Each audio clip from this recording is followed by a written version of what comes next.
future is now. So when, I talk a lot about future of work, you guys know you've been listening to my podcasts, you've watched my videos on YouTube, perhaps you've followed me on LinkedIn or other social media. And one of the things that I'm noticing, or that I think I need to reiterate for everyone when we talk about future of work, is remembering that the future is now. And to get to the future, what we need is a mass ability of all people to be change leaders. Change leaders means the integration of being both a change manager and a change leader. So where change managers are process-oriented, they're all about the analytics, they're about timeline management. A lot of times I see change management as a reactive process. In other words, a change happens and we push back against it, or a change happens and we have to manage it. Where I have said for years, since the publication of my book, The Art of Change Leadership, that we need a change leadership approach, that integration of change manager, change leader.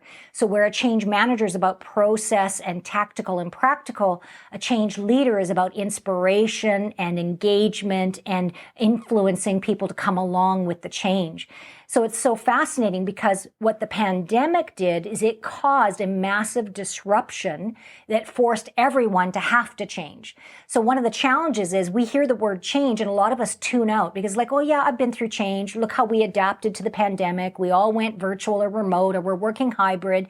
Yes, and what I have found as a coach and a consultant is there is still a great number of people who resist change, and they're not even aware that they're doing that. So they'll say, oh, I'm flexible. I just went through this digital transformation in the organization. It's like, yes, and along the way, you lost 3 people, and 3 other people are burned out. And yes, there was an expense to meeting that digital transformation timeline, an emotional expense and a human expense. And I hear and see this a lot. So I've always believed in my work that we can change the world through business. Now, some of you might think that's an idealistic perspective. Some of you might think I'm, rose-colored glasses. Some of you might think I'm overly optimistic.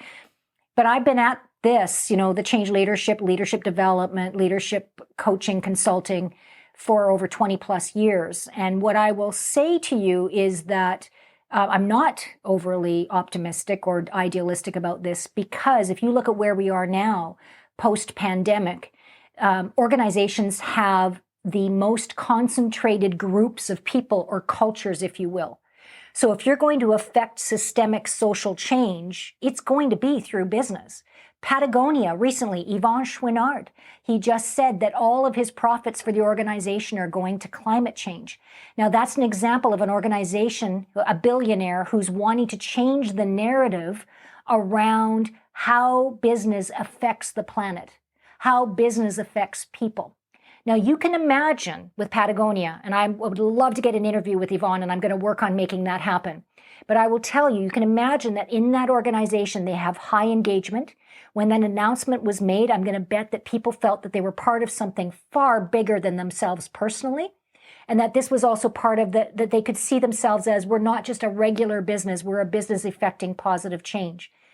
Now, when you think about this, if every billionaire business made some sort of social commitment, somebody else who comes to mind is Melinda Gates with her philanthropic efforts, or the ex-wife of Jeff Bezos, where she's giving away a good portion of her wealth to philanthropic entities. Those are some examples where those business leaders are recognizing that business can be an agent for change. Elon Musk, with the Iran crisis right now, having Starlink sent to Iran so that they can have internet access because the Iranian government shut down internet with this big uprising that's going on around women's rights. So we can change the world through business. It's happening. And where a lot of businesses would avoid politics or they would avoid topics such as gender or cultural issues, companies like Disney had to respond to racial undertones of things that were happening within their company. So we are able to. So this isn't idealistic and rose-colored. It is the reality of where we're at. So if we can change the world through business, then it only makes sense that it can only be done through individual human beings making the same commitment to change.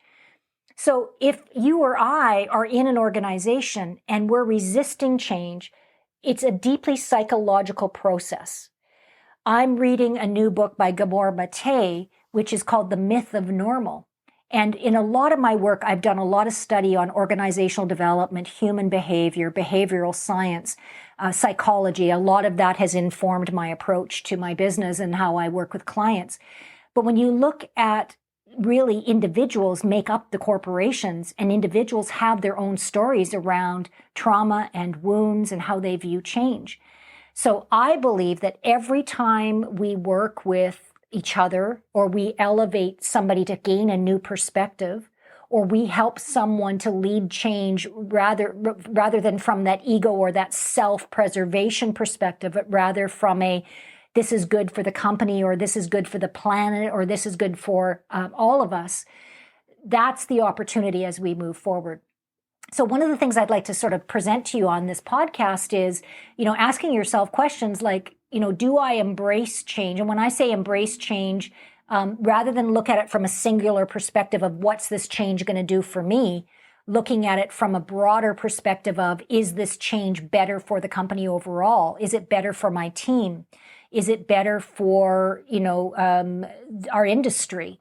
Because the master change leaders are looking to not just impact themselves and their teams, but really at a higher level to impact the overall community, to impact the industry. Some of the biggest changes I've seen is people within an industry. Again, I'll use Elon Musk as an example. Within the auto industry, making transformation to electric. Now, it doesn't mean Tesla has it all figured out. They're going through their own challenges now. But what I'm saying is having the courage and the willingness to disrupt an industry in order to benefit the greater good. So, in order to get to the future, we've got to be committed change leaders, and we've got to be looking at change through a necessary thing that we all have to be getting better at in order to create that new future of work. And so here's my idealistic vision of the future, is that we have more Yvon Chouinards who are looking at effecting change on the climate, on people, on people's well-being, on their values, on making the planet a better place, on making humanity a better place. So I really, this is my rant for this week in this podcast around, I'm going to stay idealistic. I'm going to stay optimistic. I am an eternal optimist, and I'm going to stay focused on not just talking about how we do it, but helping myself and everybody I work with and the people I come in contact with. How do we together collectively make the changes both personally, emotionally, psychologically, professionally to affect the change that we want to see in the world? Hope that gave you food for thought in this week's podcast. I would love to hear from you. Join me on LinkedIn, tweet me, join me on Facebook, wherever you can find me, on Instagram. I look forward to the dialogue.